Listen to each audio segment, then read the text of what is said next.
Bonjour à tous et bienvenue sur Pod Track and Field. Aujourd'hui un nouvel invité, donc Julien Tertrain, membre actif du CJF Saint-Malo. On peut le dire.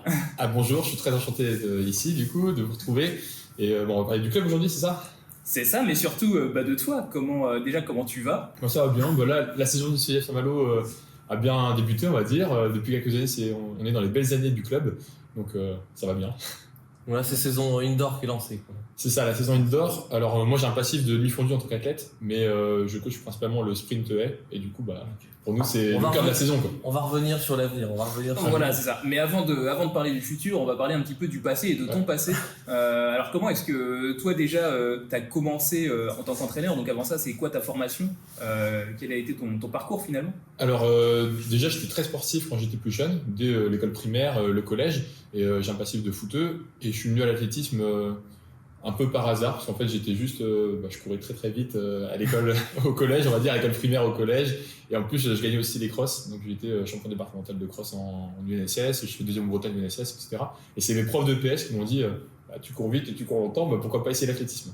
Donc c'est eux qui m'ont fait basculer là-dessus. Donc en fait j'étais passionné de sport, donc on va parler d'athlétisme après, mais du coup c'est ça qui m'a lancé aussi dans mes études pour poursuivre après en STAPS, et parce que j'aimais tous les sports. J'ai fait STAPS, j'ai fait une licence éducation motricité et un master aussi pour être enseignant de PS. Voilà. C'est sûr que l'éducation nationale me plaisait de moins en moins, on va dire, dans l'évolution, dans aussi le comportement des familles vis-à-vis des profs, et les enfants aussi vis-à-vis des profs. Je trouve que cette relation-là a vachement changé en quelques années, et du coup je prenais beaucoup plus de plaisir quand j'encadrais au club, et du coup c'est ça qui m'a fait bifurquer de prof EPS à entraîneur. Voilà. Okay. Parce que ton environnement familial était plutôt sportif aussi ou...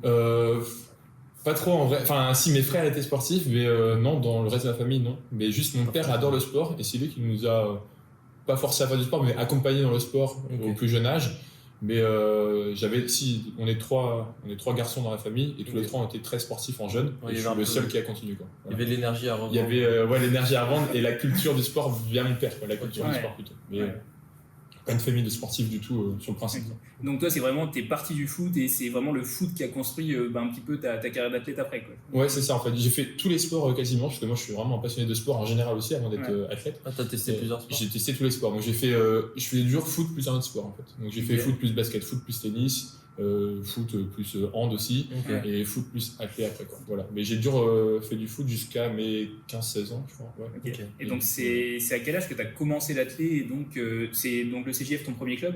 Ça, j'ai eu qu'un seul club dans ma carrière, voilà, c'est le CJF Saint-Malo, et du coup j'ai commencé l'athlète en fin de quatrième, donc en fin de minime 1, enfin vraiment au mois de mai, quoi. Donc c'est vraiment plutôt en minime 2 que j'ai commencé l'athlétisme, et au bout d'1 an d'athlétisme en plus j'ai fait 2,44 au 1000, bon, ce qui maintenant ça reste des chronos moyens, mais à l'époque c'était plutôt des bons chronos parce qu'il y a moins de densité aussi, et du coup c'est vraiment la performance qui m'a fait continuer, parce que je suis vraiment un compétiteur.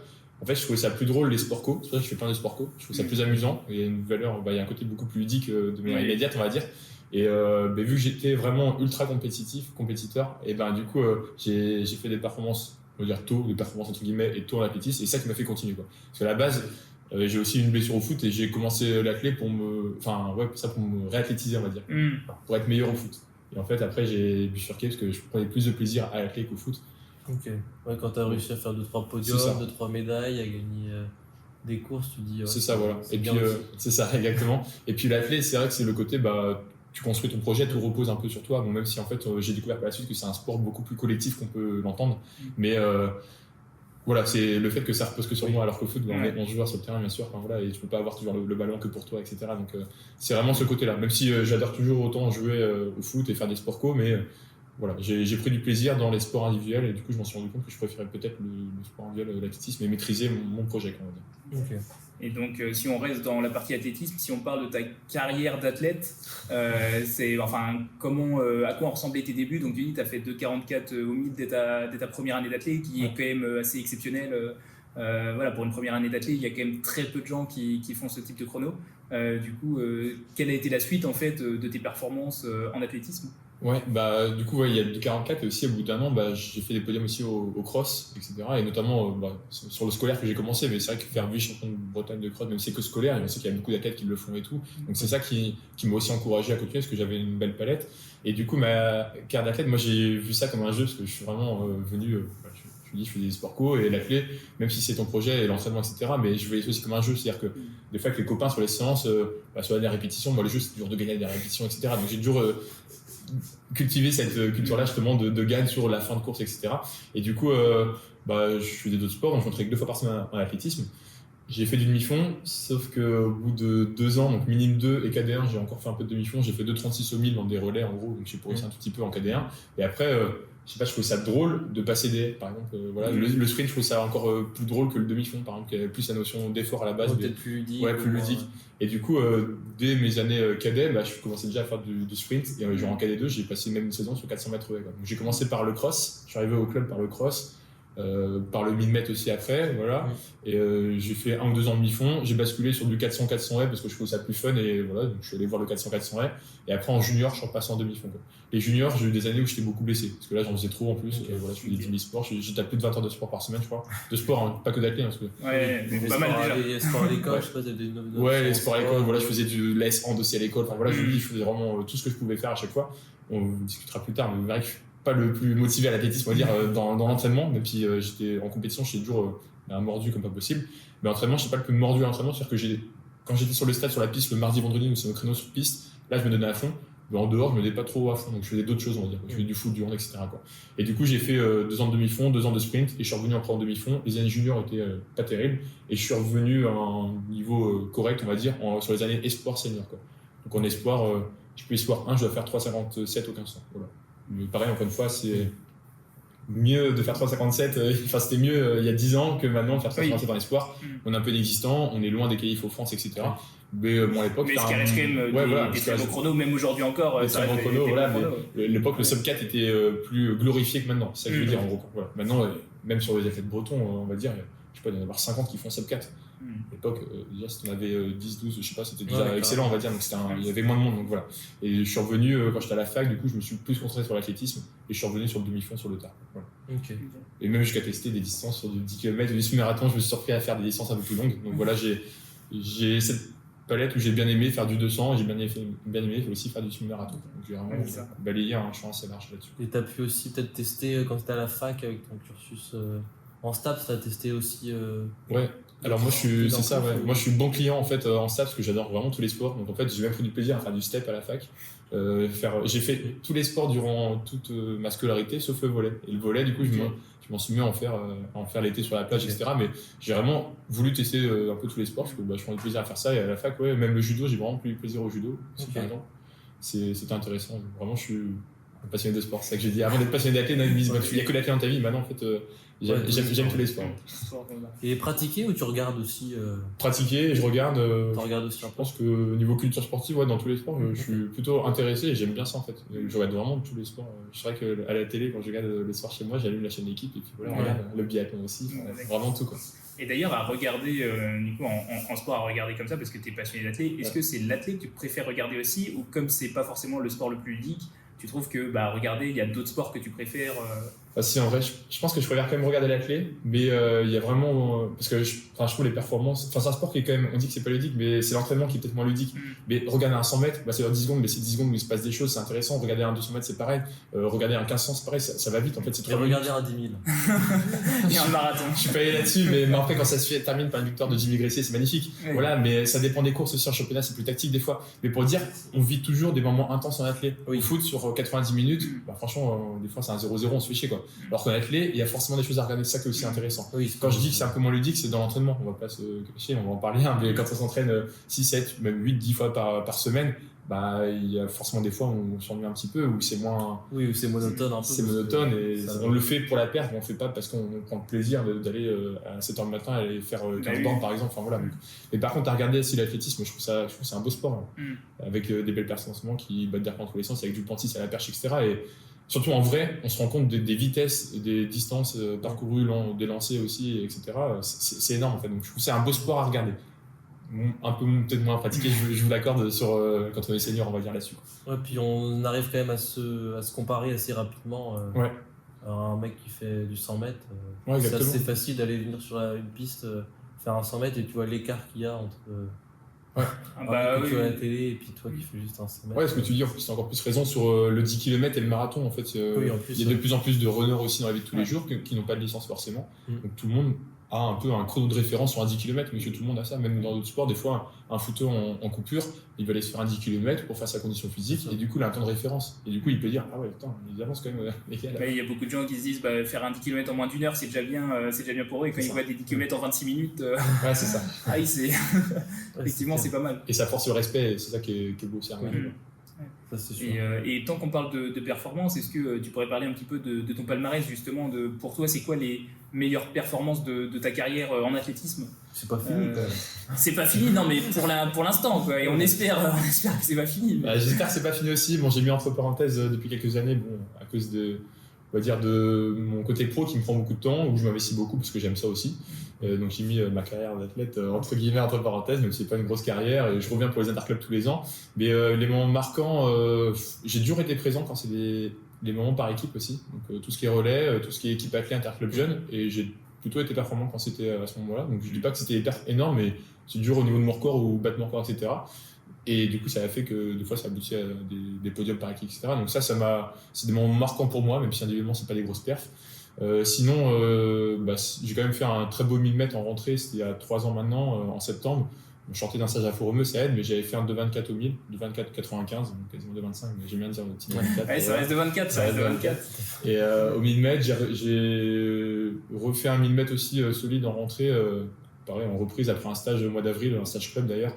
Au mois d'avril, c'était au meeting Patrick Chauvel à passer, et j'avais fait 2,26 aussi, avec une course qui était vraiment pas terrible de ma part. J'ai jamais couru comme ça, mais j'ai quand même réussi à sortir encore un 2,26. Donc ça, c'est des courses où j'ai pris beaucoup de plaisir, où je suis content du chrono aussi, parce que j'adore le 1000 mètres, j'adore l'effort du 1000 mètres. Sinon, au 800, j'ai que des 54,0. Au 1500, j'ai quand même fait 3,52 aussi, je crois que c'est en 2020, j'ai passé mon CAPES. Okay. Voilà, j'étais dans mes études, donc j'étais en plein des études, donc j'étais peut-être à bout de forme, entre guillemets, en bout de course. C'était au mois de juin et je passais mon CAPES une semaine après. Donc j'étais un peu en bout de course, mais 3,52, là j'étais plutôt satisfait quand même si c'était les années où j'étais plus fort sur 1500, c'était des années un peu Covid, où on n'avait pas le droit de courir. Enfin, notamment l'année post-Covid où il n'y avait que les athlètes élites qui avaient le droit de courir. C'est là où j'étais, moi, très costaud et on n'avait pas le droit de faire de compète. Et justement, quand je fais 3,52, j'étais costaud aller jusqu'au mois de janvier-février. Et après, j'ai totalement relâché l'entraînement et je fais quand même 3,52 au mois de juin. Donc je me dis, ah ouais, en janvier-février, quand j'étais largement mieux, j'aurais bien voulu savoir quel chrono j'aurais fait. Quoi. Voilà. Après, je pense qu'il y a beaucoup de personnes, c'est le même cas, parce qu'on a eu plus de temps pour s'entraîner aussi pendant le Covid, même en post-Covid. Oui. Et du coup, je pense que c'était aussi la logique. Mais moi, c'est la première fois où je mettais beaucoup de choses en place, on va dire, et j'avais limité les blessures. Et c'est arrivé pas assez souvent dans ma carrière d'ailleurs, mais du coup, voilà. Donc, je dirais, de 24 au 1000, c'est la plus belle perf. Et si, côté sprint, dans un relais, bon, pareil, c'est des chronos manuels et tout, mais j'avais fait un très gros 300 avec les chronos qu'on a pris sur les vidéos, etc. Un 300 mètres sur un relais medley en 34-10. Et visuellement, franchement, j'avais fait une bonne impression et je pense à la fois que j'étais plus rapide. Donc, tu vois, sur le côté vitesse, 34-10. Bon, pour ceux qui ne savent pas, en gros, j'étais passé en moins de 23 ou 200 dans un 300. Voilà, bon, c'est du lancer toujours, c'est manuel et tout, mais pour un demi-fondu, c'est quand même une bonne vitesse. Quoi. Donc voilà. Donc, non, je dirais ce petit 300 là, il m'avait fait vraiment kiffer. Et le 1000 mètres en 24 m'avait fait kiffer aussi. Et tu parlais du moment Covid où tu te sentais à ton pic de forme. Je crois que tu as une petite anecdote un peu rigolote sur un 5000 avec le TRC. Ouais, c'est une petite anecdote, mais je crois que c'était un petit. C'était surtout le 2 km où j'avais c'était le 2 km. Ouais, ils avaient lancé le challenge pour que chacun se bouge un peu chez soi. C'était le Run to K en fait qu'ils avaient lancé, mais sur Strava, en gros, c'est que chacun devait aller courir 2 km chez soi, prendre des chronos, poster ça sur les réseaux ou sur Strava, et il faisait un classement sur la ligue TRC. Quoi. Donc c'était le Camp Run Club qui avait des belles initiatives pour faire bouger les gens. Et du coup, moi j'étais allé sur la piste, parce que j'habitais à moins d'un kilomètre d'une piste, donc la piste d'athlée. Je joue le jeu à fond, hop, je fais mon 2 km et j'étais sur un classement où il y avait, je sais plus, genre 40 000 personnes, je sais plus combien il y avait, il y avait beaucoup de monde à avoir fait le challenge. Et j'étais arrivé dans le top 8, je crois. Et devant, en fait, quand je regarde il y avait le top 10 qui était publié. Quand tu regardes le top 10, c'est que des athlètes qui ont des grosses références, que des athlètes équipe de France, etc. Et puis il y avait Julien Tartran qui avait rien à foutre là. Mais moi, j'avais sorti les points, j'étais vraiment, je vous dis en ce moment, j'étais entraîné, j'avais mis les points, j'étais sur la piste, j'avais tryhard tout seul là. Et j'étais devant Jawad Abdelmoula, par exemple, qu'à l'époque, c'était la machine du coin hein, au niveau Bretagne. Et même après, on a vu, il a fait les JO, il a fait 2 fois les Jeux Olympiques d'ailleurs sur le triathlon. Et qui avait une foule incroyable. Et du coup, je me suis dit, bon, en fait, t'es pas si mal, hein, t'arrives à t'immiscer devant Jawad et tout. Donc, ouais, c'était voilà, le petit entraînement Covid. J'ai même fait, pour vous dire, un 1200 mètres aussi. Sinon, ça correspond, c'était 2 semaines après, je crois. Tout seul, encore une fois. Un 1200 mètres en moins de 3 minutes. Donc, je sais pas si on peut voir, en fait, c'est base 3,45 au 1500. Donc, voilà, c'était la forme que j'avais tout seul. Je pense que les 300 mètres, tout seul, je sais pas si je les aurais tenus, mais en compétition avec le dossard, je pense qu'à l'époque, j'estimais, j'ai sous-estimé, mais à 3,47, 48, aucun sens, c'est ce que je visais. C'était la qualif aux élites à l'époque, plus maintenant, mais je voulais faire des élites une fois avant d'arrêter un petit peu mon niveau d'athlète, enfin, de m'entraîner moins, on va dire, etc. Donc c'était l'objectif, c'est à ce moment-là. Bon, c'était l'année post-Covid, il n'y avait pas le droit, mais du coup, j'ai pas fait les élites en athlétisme. Voilà la fin, tant pis. Et je pense que c'est de plus en plus compliqué. C'est peut-être pas fini, il faut... À l'époque, c'était plus accessible, mais maintenant, c'est de plus en plus compliqué. Donc, 3,40. Ouais, c'est ça. C'est ça. À l'époque, en 3,48, l'hiver, c'était largement. Je suis passé même jusqu'à 3,50, 41. Donc voilà. C'était l'objectif, mais tant pis. Et qui t'entraîne, du coup Du coup, c'est Daniel Bourquin qui a été mon seul et unique coach quasiment. Si mes années 400 mètres, j'ai eu Fabrice Potier aussi. Voilà, je suis allé le voir. Fabrice, il était là que pour moi, on va dire. Voilà. Trop bien. J'ai eu Fabrice Petit juste pour moi, donc c'était vraiment des chouettes années aussi avec Fabrice, je me suis bien éclaté. Mais sinon, je vais plutôt dire mon seul vrai coach en demi-fond, c'est Daniel Bourquin. Et même quand tu fais un peu de sprint à côté Ouais, même quand je fais du sprint, même quand je fais du 400-800, il y a beaucoup Daniel. J'ai eu un an et demi où j'ai eu Fabrice pour le 400 mètres par exemple. Mais sinon, c'est Daniel Bourquin, même pour 400-800. Il a pris ça en compte aussi. Et après, il a réussi à s'adapter à tes envies. Et même jusqu'à Espoir, il m'a bien accompagné. Bon, maintenant que je suis senior, j'avoue que dès que j'ai un peu ralenti sur les entraînements, je faisais aussi un peu à ma sauce parce que j'aime pas en fait moi qui suis maintenant de l'autre côté en tant qu'entraîneur. Je faisais pas les choses à fond et du coup j'avais pas envie que Daniel s'occupe bien de moi alors que moi je faisais pas le taf de mon côté. Oui, s'il s'investit à fond sur toi et que tu redonnes pas. S'il s'investit, je fais tous les entraînements de A à Z quoi. Et du coup sur la fin, plutôt sur mes années seniors là. Je faisais plus tout le taf, donc je voulais pas l'embêter à chaque fois, elle me demander. Donc souvent je faisais la première partie de préparation de mon côté, et 2 mois des compètes, je dis en fait Daniel là c'est bon, j'ai réussi à reprendre un petit peu, est-ce que tu veux finaliser la préparation avec moi s'il te plaît? Et puis voilà, donc lui il faisait la fin, parce que j'aime bien quand même qu'on me dicte les séances et que j'ai un regard extérieur, c'est ça qui est motivant, c'est l'athlétisme. Faire toujours tout seul, c'est moins motivant. Donc voilà. Oui, puis t'es moins objectif quand tu dois juger tes propres séances. C'est quelqu'un qui. Ouais, t'es souvent plus gentil, tu cuttes un peu. Enfin, voilà. Ouais, et Daniel là-dessus, non, c'est vraiment un très bon coach parce qu'en fait, je pense qu'il y a un peu de frustration de sa part parce que moi j'avais quand même des petites qualités au sein de l'athlétisme, mais je suis pas allé au bout. Il y a des gens qui ont moins de qualité qui vont beaucoup plus loin que moi en fait. Et je pense que de ce côté-là, une petite frustration quand t'es coach, tu te dis bah non, lui il est pas allé au bout, c'est dommage, pourtant il est toujours là, mais il est pas allé au bout. Et je pense que je suis gentil à entraîner, on va dire, mais je suis chiant de ce côté-là, on va dire, parce que je suis pas tout le taf. Et du coup là-dessus, je suis vachement reconnaissant pour tout l'accompagnement qu'il a toujours eu en fait. Au niveau de l'entraînement, parce qu'il a toujours été patient, toujours eu le bon discours et il m'a toujours tiré vers le haut, on va dire. Et jamais à me dire tu fais chier, on va pas dire les gros mots, mais tu fais chier à pas t'entraîner, tu fais chier à pas faire ça. Enfin, là, jamais, franchement, il a toujours eu des mots, il a toujours compris la situation. Même maintenant, depuis 2-3 ans, là où je suis plutôt investi dans mon côté pro que mon côté athlète, on va dire, il comprend en fait la chose. Et il sait que c'est pas toujours évident de faire les deux. Mais même s'il est toujours en train de me dire quand tu veux, tu reviens, ou essaye, enfin voilà, il essaie toujours de me pousser à pratiquer, mais. Voilà. Normal. Ouais. Mais non, il était vraiment bienveillant, franchement. Parce que du coup, on n'a pas parlé de ta grande spécialité du moment, mais comme tu lâches un petit peu ton côté athlète, Julien a une grande spécialité qui est le liévrage maintenant. Tu commences à être lièvre sur pas mal de courses pour pas mal de personnes. Ouais. Et sa plus grande spécialité, c'est d'être lièvre sans échauffement. Alors moi, c'est vrai, déjà, c'est vrai que j'étais lièvre, mais déjà quand j'étais athlète aussi. Même quand j'étais athlète en forme, j'aimais bien donner des coups de main. Ça, c'est ma personnalité un peu. Je suis toujours en train de filer des coups de main.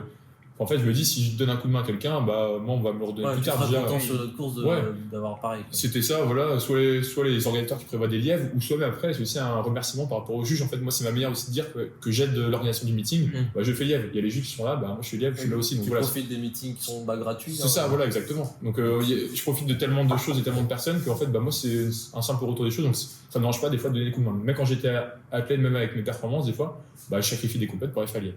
Et c'est vrai que vu que j'ai levé un peu le pied, maintenant je me suis dit, moi je vise pas rien pour moi. Mais j'ai encore une condition physique, je marche, je surfe sur mes années, on va dire, où je me suis entraîné, même si c'est vraiment de plus en plus loin. Et du coup, je surfe un peu là-dessus pour faire des coups de main quand il y a besoin, parce qu'il y a des athlètes qui ont des beaux projets, qui sont motivés et qui cherchent des bonnes courses. Donc je suis là pour les aider à faire des bons chronos. Et je le fais avec plaisir. Et j'ai toujours fait, quasiment tous les jours, je fais ça de manière gratuite, même s'il y en a qui m'ont des fois dépeinent un petit peu, mais franchement, je le fais avec plaisir. Et sans échauffement, oui, parce que du coup, maintenant je suis en train de coacher, des fois où ça m'arrive de faire juge aussi sur des compétitions. Et du coup, je fais plein de choses. Et dans 10 minutes, il y a le 800 mètres. Julien, il faut que tu fasses lièvre, mais j'étais pas échauffé. Donc ça m'arrive plusieurs fois de faire ça sans échauffement. C'est pas très intelligent d'ailleurs. Mais voilà, à force de foncer comme ça, aussi même dans mon métier de tous les jours, des fois je fais des démonstrations sans échauffement. Mon corps il accepte. Et du coup, je le fais comme ça. Je suis habitué. Mais on voit que c'est de plus en plus dur, je vieillis et les allures sont de moins en moins élevées. Avant, j'étais beaucoup lièvre en série 1 et maintenant, je bascule souvent lièvre en série 2 quand même. Série 2, voire série 3, mais voilà. Ça m'est arrivé sur des meetings, des grands meetings, de faire Lièvre sur 4 courses différentes. Là. Voilà. J'ai déjà fait Lièvre sur 4 courses différentes. C'est pas mal. Faire des séries 1, 4 et 7 par exemple. Ouais, notamment au meeting ici à Saint-Malo, je crois que tu avais fait une bonne série une fois sur. C'était il y a combien d'années ça, je sais plus. Oui, peut-être il y a 3-4 ans, c'est mes meilleures années, c'est ça. Ouais. CIF Saint-Malo, meeting du CIF Saint-Malo et meeting du CIMA Pays Doré où j'ai aidé Corentin Perron aussi. C'est les 2 meetings où j'ai fait le plus de fois Lièvre. Et je me souviens de meeting au CIMA où j'avais fait Lièvre sur la série, je crois que c'est 1, 4 et 7 du 1500. Et j'avais fait série 2 du 5000 après. Mais genre c'était base 15 minutes au 5000 encore. Donc tu tapes un 1000, un 2,32. Un 1000, ça avait fait 2,32, 2,40 au 1000. Après j'ai dû faire un 2,50 au 1000. Donc 3 fois 1000 mètres sur Lièvre du 1500. Ouais. Et après j'avais fait un 3200 mètres, je crois. J'ai fait 3200 mètres du 5000. Une base 15 minutes. Ouais, 3-0. Donc ça fait, je suis passé en 9, voilà, quasiment 9. C'est une belle séance finalement. Donc ouais, ça fait une grosse séance. Donc voilà, quand on fait Lièvre, des fois on donne à fond, mais parce que Corentin me le rend bien, il a fait la même chose chez nous aussi au meeting du CIF Saint-Malo, donc c'est ce qu'on dit, c'est un prêté pour un rendu. Donc voilà, moi je vais l'aider sur le meeting du CIMA et lui il nous aide sur le meeting du CIF Saint-Malo. Mais oui, j'ai déjà fait Lièvre ici aussi, où j'ai fait 2800 mètres de la première série du 3000 aussi, je me souviens. J'étais bien ce jour-là, j'aurais pu finir, mais j'avais pas pris de dossard parce que je m'étais pas engagé à finir parce que j'étais Lièvre, et au final j'aurais pu quasiment finir. Ouais, ça m'arrive des fois, et ça c'était les belles années. Trop bien. Ouais. Et maintenant qu'on est dans le présent, tout ce que tu fais en entraînement, en coaching, raconte-nous ce que tu fais exactement, qui tu entraînes, et les niveaux que tu arrives à avoir tes athlètes, et ce que tu as réussi à gagner comme petit trophée. Tu nous as ramené quelques petits trophées ici, quelques petits trucs. Voilà, ta vision de partage avec tes athlètes, de comment tu leur transmets ce que tu as appris et ce que tu as eu comme expérience. Ouais, c'est ça. Moi, j'ai vécu, je vous dis vraiment, l'athlétisme pour un sport collectif où j'ai eu un super groupe d'entraînement dans les années cadets juniors.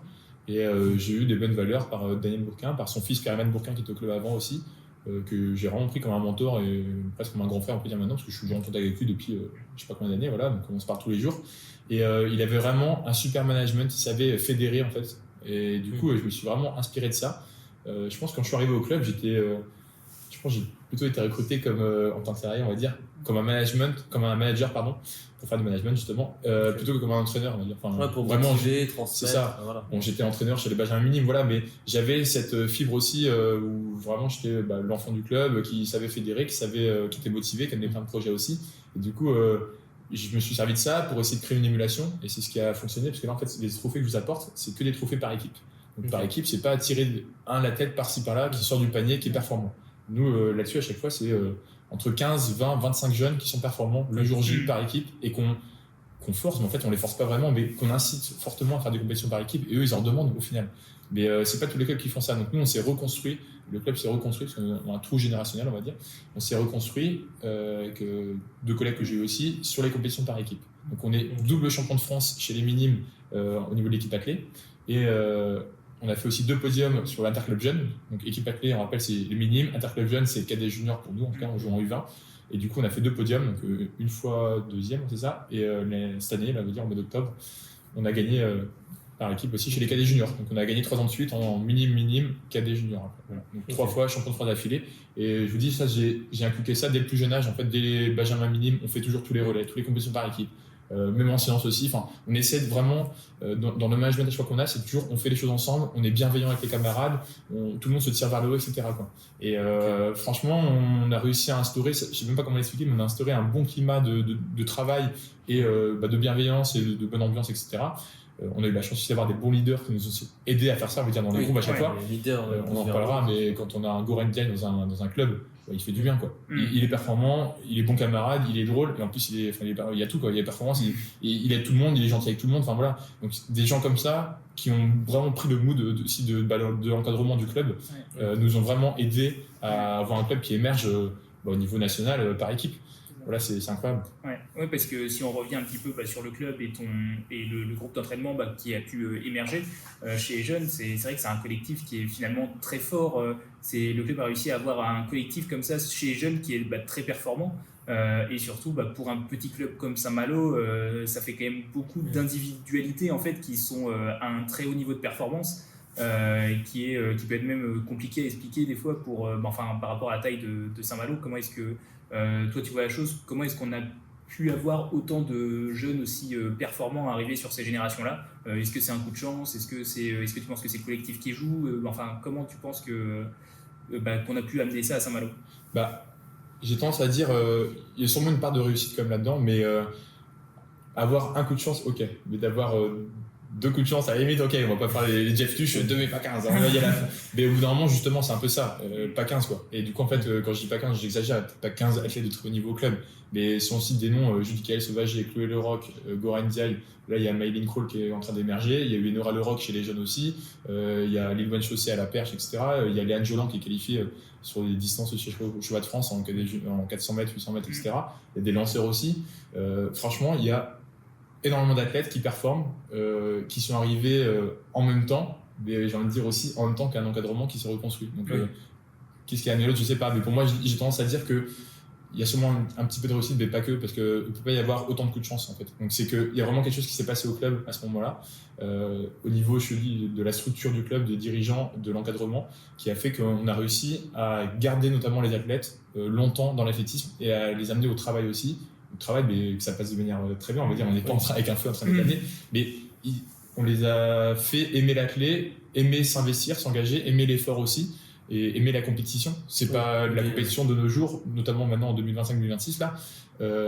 Il y a les jeunes, ils ont peur de la compétition, ils ont peur de se confronter, ils ont peur de l'image que ça donne. Par exemple, à 100 mètres, tu peux terminer dernier avec 20 mètres de retard, c'est frustrant. Et ben nous, on a réussi à faire passer tout ça aux athlètes.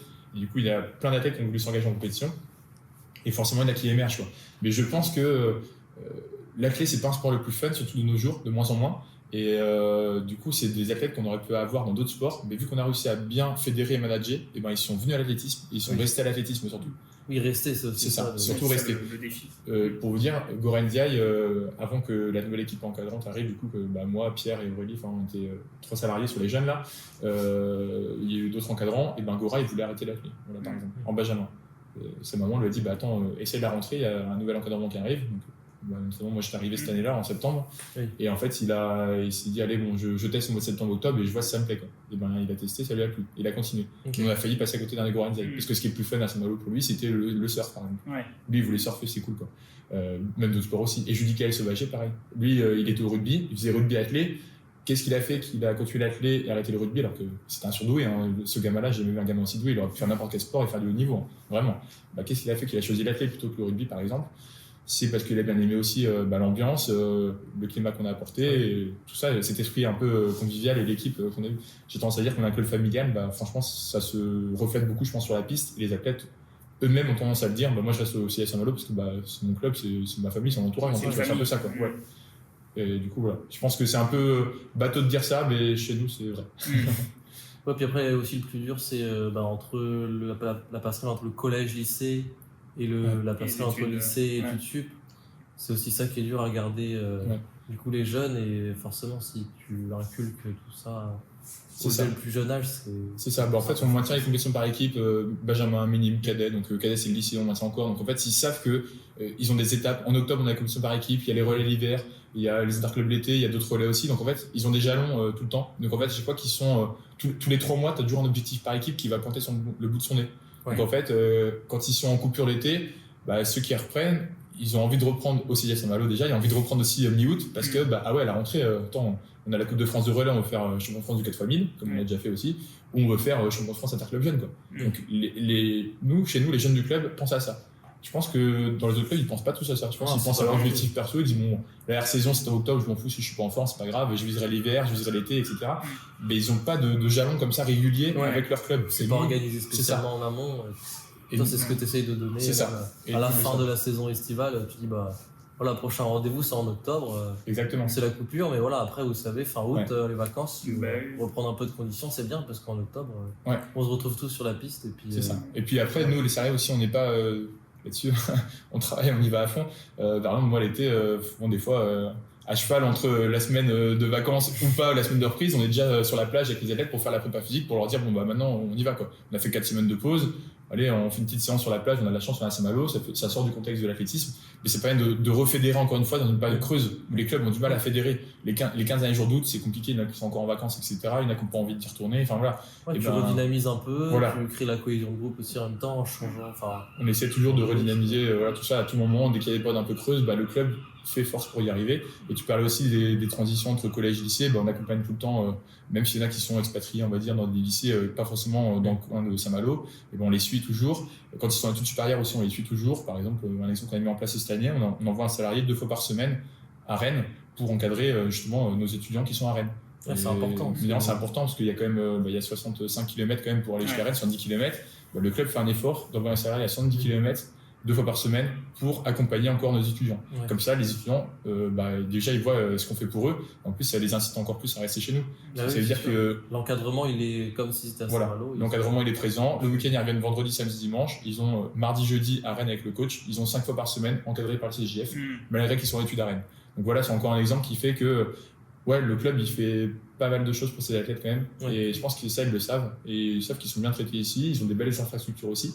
On a une salle d'athlétisme couverte, une salle de muscu couverte dans laquelle on fait la petite c'est ça, justement. Et du coup, on a pas mal de choses qui nous donnent des arguments pour aussi garder les athlètes à long terme. Voilà. Et on n'a pas trop parlé aussi, toi, du coup, de ta vision de l'entraînement. Tu disais que tu favorises vraiment le collectif.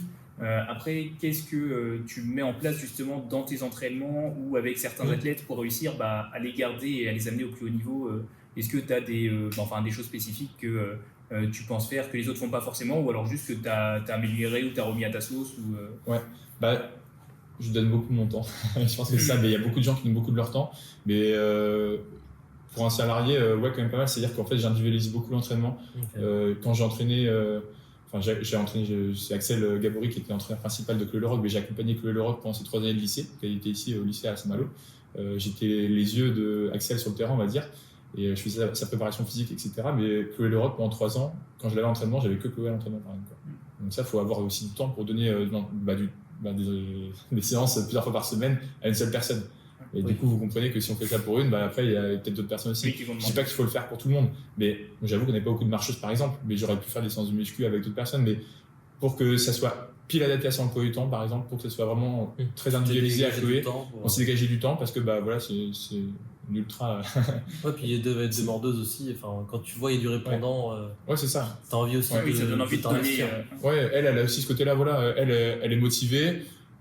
Elle n'avait pas forcément besoin d'un groupe, même si maintenant c'est le fait du bien. Elle est en études à Nantes et du coup, elle est avec Axel, l'entraîneur référence à Saint-Malo à Nantes, et il y a un peu de groupe marche, donc ça lui fait du bien maintenant.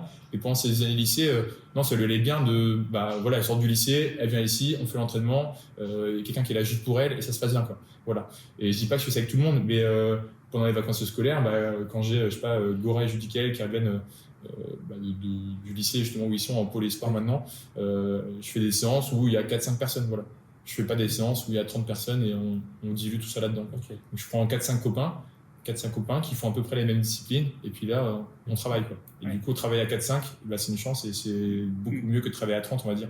Mais justement là tu dis un truc intéressant, tu dis je prends 4-5 copains. Tu dis pas je prends les 4-5 meilleurs athlètes. Pourquoi tu dis copains? C'est vraiment tu privilégies les gens qui s'entendent bien ensemble plutôt que de faire un groupe un peu élite. C'est comment c'est quoi ta vision là-dessus? C'est ça exactement en fait. Tu prends les gens qui aiment bien travailler aussi ensemble et qui moi aussi j'aime bien travailler, mais dans l'idée c'est que on est plusieurs encadrants au club. Donc il y a Thomas maintenant qui est arrivé en coach sprint au club. Lui par exemple il entraîne un athlète de très haut niveau comme Alex. Mais on organise rarement des séances, je dis pas que ça s'apprécie pas, mais entre Gora et Alex par exemple. Voilà. Parce que déjà ils ont chacun leur préparation et du coup c'est beaucoup plus dur à faire coïncider. Mais du coup Alex il a ses copains seniors et du coup il fait ses séances avec ses copains seniors en gros, parce qu'il est entraîné avec Thomas. Et moi je suis référent de Gora et Judicael qui apprécie par exemple beaucoup Lilian qui est du même âge qu'eux, qui apprécie d'autres athlètes. Et du coup on les regroupe plutôt par discipline et par affinité. Voilà. Et comme ça permet de bien travailler Si on mélange nos cadets juniors aussi si on mélange avec tous les sprinters du club en fait ça fait un trop gros groupe donc en fait on a presque 2 à 3 groupes sprint au club mais pour autant il y a des fois on fait en commun et ça se passe très bien, ils s'adorent tous et quand on est en stage club c'est la folie, quand on est en interclub c'est la folie aussi mais pour travailler c'est beaucoup mieux en fait. Et là par exemple on est dans une salle de musculation, c'est pareil. En musculation moi j'ai du mal à concevoir qu'on peut être même 12-15 seulement de musculation, pour certains c'est pas beaucoup pour des clubs, mais pour moi c'est énorme. Et j'aime bien avoir 5, 6, grand max 7, 8 personnes en musculation. C'est déjà, je trouve, quand on est des jeunes, des cadets juniors en musculation, il y a vachement de posture à faire gaffe, des exos, des choses à individualiser, à réajuster au cours de la séance s'il y a besoin. Et du coup, ça, on peut le faire si on est maximum 6, 7, 8. Si on commence à être plus nombreux, c'est compliqué. Oui. Donc moi, j'ai pris le réflexe de les regrouper souvent par discipline et par âge à peu près. Voilà. Même si des fois, ça fait du bien aussi aux jeunes d'aller voir ce que font les grands, comment ils s'entraînent, leur manière de faire. Et des fois, faire de la confrontation sur le départ avec des plus grands, c'est très bien aussi. Mais de manière générale, c'est compliqué d'avoir trop de monde. Et j'ai de la chance d'avoir moins de monde à gérer, on va dire. Et je salue les clubs qui font avec beaucoup plus de monde, les clubs qui font de l'ultra-performance avec des groupes énormes, des groupes à 40-50. On a le club de l'EHBA à côté de chez nous, ils ont un groupe élite à 40-50, chapeauté par Marc Rosé et Kylian Montfort. Ils s'entendent très bien parce qu'on voit les performances sont énormes et moi j'aurais du mal à faire ce qu'ils font vraiment parce qu'il y a vraiment beaucoup de monde et peut-être que nous les athlètes aussi ont été mal habitués parce que je pense que même nos athlètes qui sont licenciés au CSA Malo auraient du mal à s'exprimer chez eux parce qu'ils ont eu beaucoup d'intentions quand ils étaient chez nous. Ils ont toujours évolué dans des petits groupes et je pense que eux c'est leur manière de faire parce qu'ils ont toujours fonctionné comme ça les athlètes de chez eux et nous athlètes de chez nous on fonctionnait toujours par des petits groupes et donc je pense que c'est aussi quelque chose qui a duré au CSA Malo parce qu'on a moins de monde, on a moins de licenciés. Et on a fonctionné comme ça, du coup on a continué comme ça toutes les années jeunes et moins jeunes après chez les seniors. Donc on a la chance de pouvoir travailler dans des bonnes conditions avec des effectifs réduits. Et tu parles beaucoup des bonnes conditions justement. Et là on est dans la salle de muscu, je t'ai entendu parler beaucoup de musculation. Ouais. Toi c'est quoi ton rapport justement à l'entraînement plus concret? Est-ce que tu intègres beaucoup de musculation? C'est quoi ton rapport aussi à la science de l'entraînement? Comment est-ce que tu prépares tes entraînements justement Ouais. Alors, moi je suis un passionné aussi de revues scientifiques, d'essayer de s'améliorer tout le temps. Donc je suis toujours en train de lire des choses. Et du coup, forcément, on ne peut plus parler d'athlétisme de nos jours sans parler de musculation. J'encadre plutôt le sprint maintenant. Donc en sprint, tout le monde va dire c'est ok, la musculation on en a toujours fait. Mais franchement, même en demi-fond, faut y aller à 100%. C'est ce qui limite les blessures, c'est ce qui permet d'être plus fort et de faire des gains aussi en limitant des kilomètres, en limitant du coup des blessures aussi. Parce que si tu fais une séance de musculation, c'est productif et ça limite les blessures aussi. Et ça limite d'engranger trop de kilomètres aussi des fois pour certains athlètes qui ne sont pas habitués. Donc ça peut être une autre variable de l'entraînement, on va dire.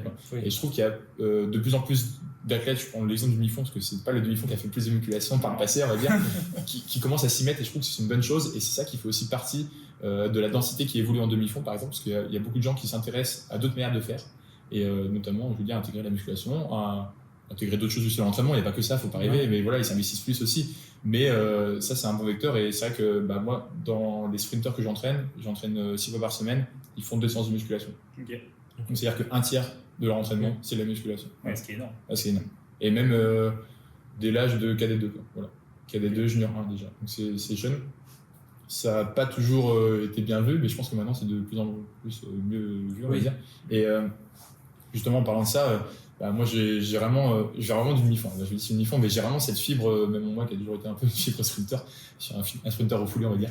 Et du coup, dans l'entraînement, j'adore entraîner le sprint. En plus, je trouve ça plus passionnant encore que le demi-fond parce qu'on est plus souvent en contact des athlètes aussi. Parce que c'est tous les jours. En demi-fond, quand j'ai un footing à faire ou du solide comme ça, il y a les données, il y a pas besoin le coach, il va pas suivre. Enfin, il voit pas les athlètes et moi, j'aime bien avoir ce contact aussi. Voilà. Et du coup, j'ai apporté un peu cette fibre des fois, quelques demi-fondus que j'ai pu encadrer. Et Chloé, je mets ça dans le demi-fond, elle fait de la marche athlétique. Chloé, dès ses premières années cadettes, on va dire, cadet 1, elle faisait des fois 2 séances de renfo par semaine. Je dis renfo, je dis plus muscu, parce qu'on ne mettait pas des gros charges sur le dos de Chloé, bien sûr. Mais elle faisait déjà en cadette 2 séances, des fois de renfo par semaine. Chloé Leroc, qui fait de la marche athlétique, qui s'entraînait que 5 à 6 fois par semaine, des fois, elle pouvait faire des semaines à 2. Et je pense qu'au début, ça a pu surprendre un petit peu. Au niveau de la fédération, maintenant, il n'y a pas de préparateur physique de Chloé, c'est marrant, parce que du coup, ils ont gardé cette idée en tête que c'est vrai qu'à Saint-Malo, avec Chloé, il y a eu quelqu'un qui s'est occupé de sa prépa physique, c'est-à-dire que c'était pour une athlète jeune, c'est quand même assez rare en marche athlétique. En plus, vraiment, je sais pas si vous voyez le truc, mais c'était pas le truc le plus courant. Le truc le plus courant, c'est allez, tu marches, tu cours, mais tu fais des bornes. Je veux pas exagérer un peu le trait, mais c'est presque ça. Et du coup, qu'une jeune marcheuse fasse 2 séances de prépa physique à certaines périodes, je dis pas toute l'année, à certaines périodes de l'année, ça peut surprendre, mais on voit que ça marche aussi. C'est pas que ça, bien sûr. C'est une surdouée, et puis Axel, il gère tellement bien aussi sa préparation physiologique, on va dire que ça se passe très bien, mais ça contribue, on va dire, à ses performances. Et on voit que c'était pas une erreur de l'avoir fait, parce que ça marche bien. Elle n'a jamais été blessée, sauf une entorse qui était un accident, mais à part ça, Donc, sa carrière, elle n'a pas été blessée pour le moment, je dis voilà. Et ça a bien marché. Donc, moi, je suis vraiment confiant là-dessus. Et je suis vraiment. Je ne dis pas que je suis un gros go muscu à mettre des charges énormes, mais pour moi, les cycles de muscu fonctionnent comme les cycles qu'on fait en athlétisme. Hein. Et du coup, on porte vachement intérêt à la physio et sur les cycles en demi-fond, par exemple. Pourquoi on ne porterait pas d'intérêt sur la préparation musculaire aussi, sur la structure du corps et ouais, voilà, sur les cycles endurance force, les cycles de force explosive, etc. Pourquoi on ne ferait pas ça aussi en musculation? Pourquoi à l'époque, la musculation en demi-fond, je me souviens des entraîneurs que j'ai pu côtoyer, voilà, je ne vais pas citer de nom, mais pour les musculations, c'était d'aller taper 1000 fentes dans la séance, par exemple. Et c'est toujours la même chose. Allez, vas-y, on fait 100 mètres de fente, là, hop, 10 fois 100 mètres de fente, on va nous faire ça, quoi. Ouais, c'était l'endurance de force. Ouais, c'est ça. Et c'était toujours la même chose, le même mouvement, on fait des pauses à chaque fois, on taille resté bien en bas, ça travaille les cuisses. Et après, ils nous faisaient faire, allez, dans la tribune, on fait 10 fois les squat jump. Donc les séances de muscu, c'était 1000 fentes et 10 fois les montées de tribune en squat jump. Voilà, c'est ça la muscu. Voilà, il y avait des combattants. Donc voilà, c'était juste nous tuer au maximum possible. Mais je dis pas que c'était mauvais, on rigole maintenant, mais enfin, c'est même pas pour se moquer ou quoi que ce soit, pas du tout, mais c'est juste que les méthodes ont évolué. Et du coup, moi je suis plutôt friand de voir ce qui se fait justement dans l'air du temps, de voir les données scientifiques qui sont liées aussi aux nouvelles méthodes. Et du coup, oui, j'ai vachement accroché à l'entraînement de musculation, parce que par exemple, là, on est en hiver, la semaine dernière, on a eu de la neige, il gelait, et on a une salle de muscu chauffée à 20 degrés. Donc pour moi, en fait, je dis à chaque fois aux athlètes, c'est la séance qui coûte rien nerveusement, en fait. C'est la séance qui coûte pas, t'as envie d'y aller, en fait. Ouais. Là, t'as un sprinter, il fait moins 4 degrés, t'as une séance d'intensité à faire. Déjà, le coach, il a peut-être changé un peu, parce que l'intensité à moins 4 degrés, c'est pas terrible pour les ischios. Et quand tu as la musculation, tu es content de la faire. Donc en fait, c'est aussi des séances qui font voir autre chose, où les camarades discutent encore plus entre eux, parce que souvent, tu as peut-être des récup, on est vachement proches, et tout le monde peut faire ensemble aussi. Ouais, il y a de la musique et tout ça. Il y a de la musique, c'est drôle, c'est fun, et je trouve que c'est une séance qui coûte rien nerveusement, donc faut pas s'en priver, quoi. Faut y aller. Et désolé, je ne rentre pas dans le contenu du sujet, parce que c'est pas ce qui intéresse franchement les gens, c'est plutôt la manière globale de faire, mais c'est pas sur le contenu des séances de musculation. Mais... Ouais. Ça peut être, tu peux donner un exemple, de musculation, par exemple, pour un sprinter juste nous, en gros, j'ai 2 séances de musculation, souvent je fonctionne avec 6 exos principaux sur le bas du corps. J'avoue que je fais très très peu, quand je dis haut du corps, je fais pas de bras, d'épaules, etc. pour les athlètes. Notamment chez les jeunes, je fais gainage lombaire sur le haut du corps, ça suffit. Par contre, on est blindé en gainage lombaire. Et après, je prends 6 exos au bas du corps. Donc, ils font 2 séances de muscu par semaine. Donc, en gros, une séance, ils font 3 exos. Et la séance d'après, ils font les 3 autres exos. Voilà. Donc, je tourne avec 6 exos. Et après, les thèmes, bien sûr, varient en fonction de la période dans laquelle on est dans l'année. Et donc, voilà, je tourne avec les 6 exos. Et ça, généralement, on joue avec les séries, les répétitions et tout. Et à chaque fois, les charges. Et à chaque fois, on finit toujours une séance de musculation par du transfert un petit peu. Donc, à chaque fois, on finit par un mouvement explosif, soit des foulées bondissantes ou autre chose. Voilà. Mais le principe en musculation, c'est comme ça.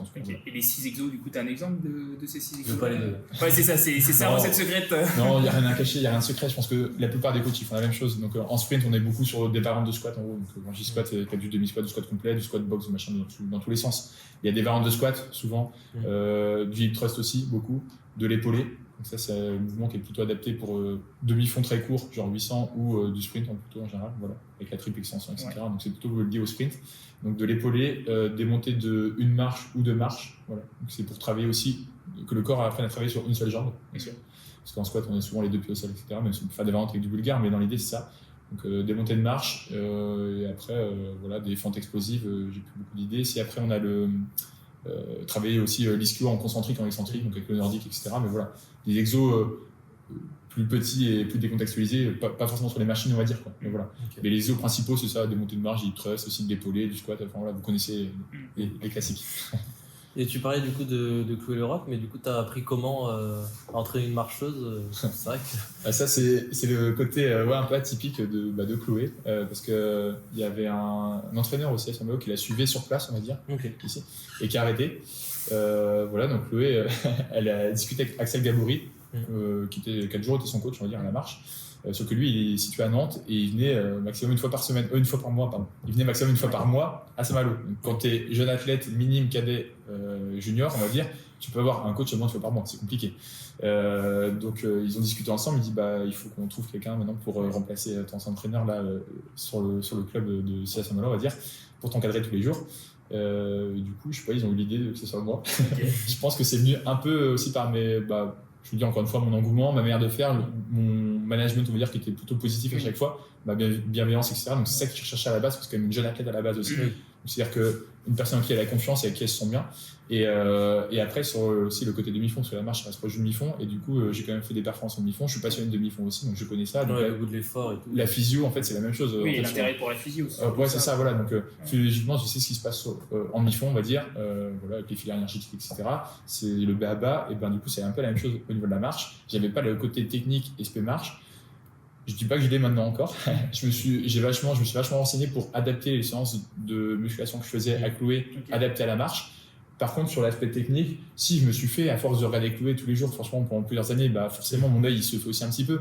Mais j'ai pas cherché, franchement, à devenir entraîneur marche. Parce que moi, je devais, avec Axel, on discutait des plans d'entraînement sur, comme je pourrais faire pour un demi-fondu, en fait. Jusque-là, c'est adapté à la marche, mais on discutait sur le plan d'entraînement là-dessus, sur comment faire monter le pic de forme par rapport à telle date, etc., le choix des compétitions, sur la prépa physique. Donc tout ça, je maîtrisais. Mais sur le côté technique marche, Axel était là. Il n'y a pas besoin de moi. Et c'est pas toi qui gères. Non, et Axel, là-dessus, lui, c'était un marcheur de haut niveau. Il a fait des podiums au niveau national à la marche, en cadet junior. Donc, et voilà, moi, je fais 100% confiance à Axel. Et du coup, on était plusieurs. Je faisais partie de l'équipe de Chloé, mais j'étais pas le référent sur la technique, donc j'avais pas besoin de ça. Okay. Donc, du coup, du coup, je suis quand même le regard d'Axel sur le terrain, je devais quand même m'y faire un petit peu, mais au début, ça se traduisait beaucoup par des vidéos. En fait, je prenais genre une vingtaine de vidéos dans la séance qu'on envoyait à chaque fois à Axel. On faisait le débrief toujours à 3, comme ça, moi j'entendais aussi ce qui se passait, ce que je devais regarder sur les prochaines séances, etc. Donc à force, forcément, ça fait la formation. Mais voilà, on s'est fait comme ça, et maintenant, je cause quasiment plus de technique à clouer, sauf quand je la vois en compétition comme ça, lui donner un petit conseil. Vraiment essayer plutôt de la remobiliser plutôt que technique, vraiment. Même elle le sait, c'est pas quand même trop illégitime, mais elle sait que je suis pas là pour ça en fait. Voilà. Elle sait que j'étais pas là pour ça, et je pense que si je lui dirais, elle écouterait, mais elle sait que le référent technique c'est Axel, et puis moi j'avais un autre côté plutôt psycho à la base, et puis maintenant dans l'accompagnement global, on va dire, voilà, parce que je vais s'accompagner dans la recherche de partenaires, dans la recherche d'autres choses, mais tu t'es formé sur le stade. C'est ça, sur le stade. Et franchement, c'était chouette. Et c'était chouette parce que aussi, voilà, c'est une athlète qui est performante et qui est hyper chouette aussi. Voilà, elle est trop bien, elle est hyper mature dès le plus jeune âge et tout. Enfin, voilà, donc on pouvait avoir des discussions vraiment comme une athlète senior alors qu'elle était jeune. Quoi. Et c'est dingue comment elle était dans sa tête.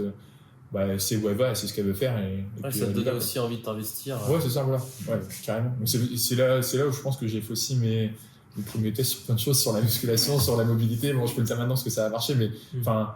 Où voilà, j'ai essayé de construire les séances différemment pour Chloé, et du coup c'était une première athlète de haut niveau que j'ai eu à des fois encadrer, et du coup voilà, c'est des responsabilités, mais ça va être de tester aussi des fois des choses. J'aime pas dire test parce que ça fait un peu cobaye, mais dans le jeu, voilà. Et ce qui est intéressant aussi, c'est que là tu prends l'exemple de Chloé à la marche, mais finalement tu as aussi entraîné un peu Goro sur le triple saut, aussi t'entraînes un petit peu toutes les disciplines, même je crois que tu as déjà entraîné un peu avec de Bretagne du saut en hauteur, je crois, oui, c'est ça, choses qui n'ont vraiment aucun rapport entre eux, mais comment est-ce que tu t'adaptes à ces différentes disciplines?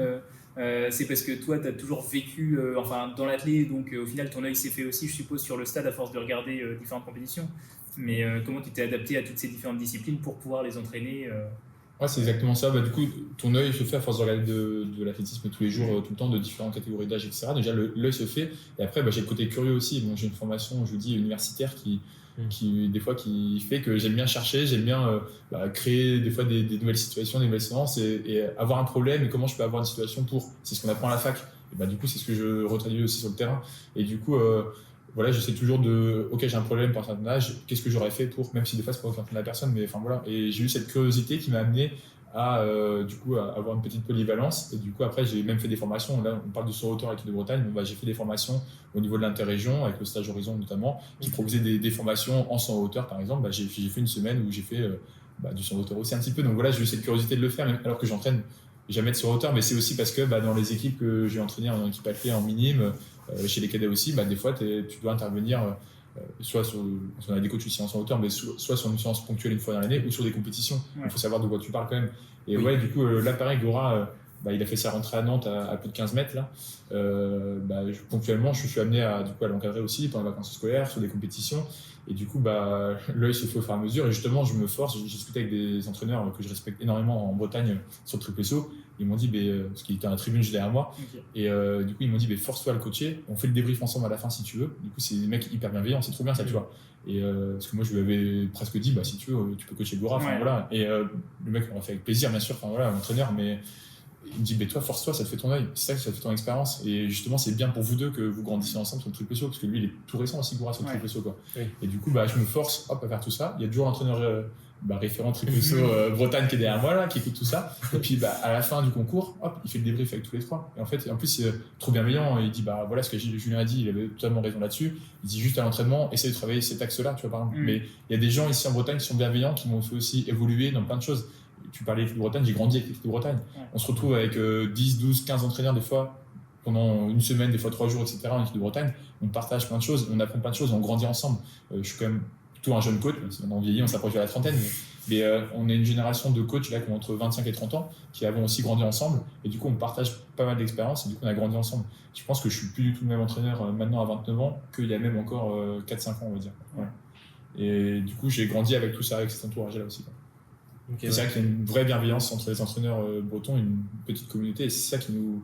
En fait, on apprend des autres, et ça, c'est vraiment chouette. Et j'ai encore vécu aussi, j'ai eu de la chance que justement, au club, il y a des athlètes performants avec Gora, Judy, Chloé, qui m'ont permis de faire des stages comme à Liévin, un stage national qui est dédié aux jeunes, mais ils ont invité aussi des entraîneurs personnels des jeunes. Okay. Du coup, j'ai été invité, donc j'ai encore passé une semaine où j'ai appris beaucoup là-bas. Voilà, on est au contact des entraîneurs fédéraux, des responsables, des entraîneurs aussi perso des athlètes, où on peut discuter, il y a des temps au repas, etc., on a pu discuter, on discuter de la manière dont on voyait l'entraînement, de ce qu'on faisait aussi des fois à l'entraînement, etc. Et à force, en gardant toujours bien sûr l'esprit critique, et on peut toujours apprendre des choses et apporter des choses après, ramener des choses chez nous. Pourquoi pas tester ça, ça peut être intéressant. C'est vrai que moi je fais ça, mais pourquoi pas ça? C'est ça. C'était mieux, tu testes. Donc chacun a des billes, et des fois on peut essayer de prendre les billes des autres pour les ramener chez nous et voir si ça marche et si ça nous plaît, et ça nous plaît de fonctionner comme ça. Et là-dessus, faut avoir la curiosité quand on est entraîneur. Si on est curieux, en général, c'est comme ça qu'on grandit. Être ouvert, pas rester fermé. C'est ça. Curieux, okay, mais... C'est ça. Être ouvert, en fait, on peut avoir une trame. Chacun a sa manière de fonctionner un petit peu, mais faut jamais rester fermé. Faut toujours. Je dis pas qu'il faut être ultra critique et toujours remettre en cause ce qu'on fait, mais il faut savoir se remettre en cause quand même un petit peu. Et apprendre des autres, en tout cas, apprendre des bonnes pratiques, parce que tout le monde a ses pratiques. Donc, Exactement. Puis tout le monde a quelque chose à apprendre à tout. Enfin, c'est ça. Il n'y a pas qu'une seule manière de faire aussi. Il y a plusieurs manières de faire, mais il n'y a pas de mauvaise manière de faire. En général, tous les coachs sont bienveillants, ont des bonnes volontés et donnent du temps. Donc en fait, tout le monde a des manières de faire. Et après, différents chemins pour amener au même objectif, comme on dit souvent. Et faut essayer de voir ce que font les chemins des autres. Et puis en fonction des athlètes, ils sont tous différents, tu es obligé de t'adapter. Oui, bien sûr. Tu n'as jamais vraiment. Puis comme tu dis, pareil, la météo, un jour tu arrives, il neige, tu adaptes ton entraînement, tu avais prévu ça, on ne sera pas ça. Puis, exactement. Et maintenant, peut-être qu'on peut parler un petit peu du futur. Du coup, maintenant qu'on a parlé du passé, du présent, on va peut-être s'attaquer au futur. C'est quoi, selon toi, le futur déjà de ton futur à toi, après le futur des athlètes, des principaux athlètes que tu entraînes, et puis ensuite même le futur du club. Comment est-ce que tu vois ça dans les prochaines années? Juste, je ne sais pas si c'est la question, mais juste, il y en a beaucoup qui me parlent, est-ce que tu vas reprendre la compétition comme tu as appris? Parce qu'en fait, c'est vrai que je suis un compétiteur, j'ai toujours envie de faire des compétitions. Donc, cette fois, on me dit, on sent que tu as envie, pourquoi tu as arrêté la compétition? Donc, je l'ai dit, c'est parce que je me suis surinvesti au côté pro, et du coup, j'avais moins de temps. Donc je faisais mes 35 heures de boulot, mais je faisais aussi des heures de bénévolat, je pense, les années précédentes. Là, le club, je pense. un petit peu. On n'a rien remarqué. Et du coup, c'est compliqué. Franchement, quand tu es pris tout le week-end et tout, c'est compliqué. Et puis, moi, j'ai adoré ce que j'ai fait, donc j'ai aucun regret. Mais du coup, comme tu es compétiteur, tu veux pas venir sur une compète sans condition physique, c'est pas. Ouais, c'est ça. Non, mais moi, je pouvais pas. Même si je cours 2 fois par semaine, par exemple, je pouvais pas arriver en étant entraîné seulement 2 fois par semaine. J'ai des records. Je veux bien courir proche des records, mais pas 10-15 secondes à chaque fois de mes chronos, etc. C'est compliqué, quoi. C'est frustrant en plus, quoi. Oui. Et du coup, maintenant, c'est un peu encore plus structuré au club, on va dire. Il y a eu des nouveaux encadrants qui sont arrivés, un nouveau salarié, des nouveaux alternants, etc. Donc j'ai un peu plus de temps cette année. Et juste ce qui me fait avoir du mal à reprendre, c'est que j'ai un emploi du temps qui est bien, qui me convient bien, on va dire. Avec pas trop d'heures, on va dire, par rapport aux années précédentes. Et juste, j'ai un peu de temps qui fait que je travaille tous les après-midi, tous les soirs. Voilà. Donc j'ai eu le temps le matin, bien sûr, pour courir. Mais moi, je suis quelqu'un, comme j'ai dit, où je marche beaucoup avec l'équipe, à l'envie, etc. Et donc moi, d'aller courir tout seul le matin, c'est compliqué. Donc je sais pas si je vais réussir cette année à me remettre à fond dans l'entraînement. Et du coup, qu'est-ce que tu penses de l'avenir du club, des athlètes que tu entraînes, et puis ton avenir perso, tu en as un petit peu parlé, mais voilà, l'avenir, comment est-ce que tu le vois? L'avenir du club, c'est de toujours continuer de grandir et de pousser nos athlètes qui sont déjà très performants encore au plus haut niveau. Donc voilà, si on a pris l'exemple dans l'interview par exemple de Gora, Judika et Chloé, qui sont nos 3 jeunes les plus performants, d'essayer de qu'il soit régulièrement en équipe de France et performant en équipe de France. C'est plus juste maintenant si satisfait de l'équipe de France. Même si Judy n'a pas encore fait l'équipe de France, mais voilà, on touche du bois et de la poissarde. Normalement, ça va très bien se passer pour lui. On espère qu'il aura sa première sélection cet été, avec pour objectif, je pense, voilà, d'aller chercher les championnats d'Europe pour lui avec le maillot France, d'aller chercher pourquoi pas aussi les JOJ. Il n'y a qu'une seule place d'ailleurs. Les Jeux Olympiques de la jeunesse, donc ça se passe à Dakar quand même, donc c'est une sélection mondiale pour un jeune cadet, donc c'est déjà une belle sélection. Donc voilà, c'est essayer de les accompagner au mieux pour qu'ils arrivent à leurs objectifs sportifs. Gora, c'est d'aller chercher, il a déjà fait du coup champion des Foges, donc le festival olympique de la jeunesse européenne. Donc on peut dire qu'il est champion d'Europe du triple saut. Et ben c'est de continuer. Maintenant, c'est pas satisfaire de ça chez les cadets, c'est de continuer ça chez les juniors, chez les espoirs. Pourquoi pas un jour porter le maillot équipe de France A aussi. Tout en continuant à l'accompagner, parce que nous aussi on accompagne un peu à 360, on va dire. On a la relation avec la famille, on suit aussi ce qu'il fait au niveau scolaire. Oui. Il a des gros objectifs scolaires, donc comment on pourra l'accompagner au mieux pour qu'il puisse faire ses études, qui sont de très bon niveau aussi, puisqu'il va être ingénieur aéronautique quand même, en étant athlète. Donc là, j'ai déjà vendu la mèche un peu avec un encadrant qui va à Rennes régulièrement, qui pourra s'adapter à un peu le temps de Gora aussi s'il y a besoin, et d'autres, parce qu'il n'y aura pas que lui. Et pareil pour que l'Europe, voilà, on a déjà mis les choses en place, ce qu'il fallait, parce qu'elle est sur Nantes, elle est cette année. Voilà, on a déjà fait les relations avec un club local sur place pour qu'elle ait accès à une piste. On a un contrat avec eux, voilà. Il y a Axel Gabory qui est sur place à Nantes. Quand tu arrives ici, moi je suis toujours disponible pour faire la prépa physique s'il y a besoin aussi, ou les suivre sur ces séances. Voilà. Et on essaie d'accompagner vraiment au mieux les athlètes pour qu'ils soient mis dans les bonnes conditions, pour qu'ils puissent performer, et du coup qu'il y ait le maximum d'athlètes en équipe de France, et que notamment ces trois-là puissent avoir des médailles internationales. Ce serait beau. Donc voilà, c'est ça l'avenir du club. Et au niveau collectif aussi, c'est continuer à remporter des titres par équipe chez les jeunes. Et nous, pour le club, de repasser en National 1, parce qu'on est descendu l'année dernière, parce qu'on avait une très grosse poule. Donc là, ce serait bien cette année de remonter en N1 avec un meilleur total de points qui nous permettrait d'avoir une poule plus accessible l'année prochaine. Voilà. Et je pense que ça sera chose faite parce qu'on est une génération. En fait, au Interclub, on met beaucoup de cadets juniors et forcément, au fil des années, ils grandissent, donc ils sont plus performants aussi. Donc du coup, voilà, je pense qu'on va réussir à monter et à se maintenir les années suivantes en N1. Donc, parmi les 64 meilleurs clubs français, un petit club comme Saint-Malo, qui n'a pas d'entente en plus. Donc c'est vraiment quelque chose d'exceptionnel. Les années où on était en N1, il y a une année, on était le seul club en N1 sans entente. C'est-à-dire qu'avec une seule section locale, pas d'entente sur un demi-département, etc., comme on peut voir. Donc vraiment, on est fiers, on fait un peu, on appelle ça les irréductibles malouins chez nous. Voilà, c'est un peu les irréductibles gaulois, voilà, c'est niveau malouin, on est les corsaires et puis voilà, on y va à fond. On reste un peu isolé mais performant parce qu'on fait du bon travail, je pense en tout cas. Donc, voilà. Ouais, puis tu parlais aussi des têtes d'affiche, mais ça profite aussi du coup au reste du collectif. Ouais, voilà, je parle des trois têtes d'affiche, parce que c'est eux qui sont un peu plus connus parce que ils sont leaders au bilan français maintenant à l'heure actuelle d'ailleurs. Voilà, donc avec des records de France pour clouer et tout, donc c'est eux qui sont les plus connus, mais derrière ça suit énormément, c'est énorme. Ouais, puis ça profite à tout le monde. Quand tu dis un entraîneur va sur Rennes 2 fois par semaine, en fait tous ceux qui sont c'est ça, c'est que ça Rennes profite forcément. Et du coup, pour vous dire, l'année dernière, sur un championnat de France individuel, on peut avoir 15 cadets juniors qualifiés au championnat de France individuel. Nos meilleures années avant, c'était peut-être il y a 10 ans, on avait des fois 4 cadets qu'on maximum qualifiés. Ouais, donc c'est énorme. Là, maintenant, c'est énorme. On est à 15 cadets juniors qualifiés au France individuel. Et je pense que. Ça, 2 minibus. Faut les emmener après. Mais... Et du coup, quand on parlait d'esprit collectif, oui, maintenant, 2 minibus, du coup, c'est plus marrant de faire un voyage de 2 minibus que d'emmener un athlète sur un championnat de France tout seul avec son coach ou le coach. Même pour l'entraîneur. Et ouais, même pour l'entraîneur, mais pour tout. Après, ça fait une ambiance dans le Airbnb, je veux dire, mais c'est la folie là-dedans. C'est comme ça qu'ils se font.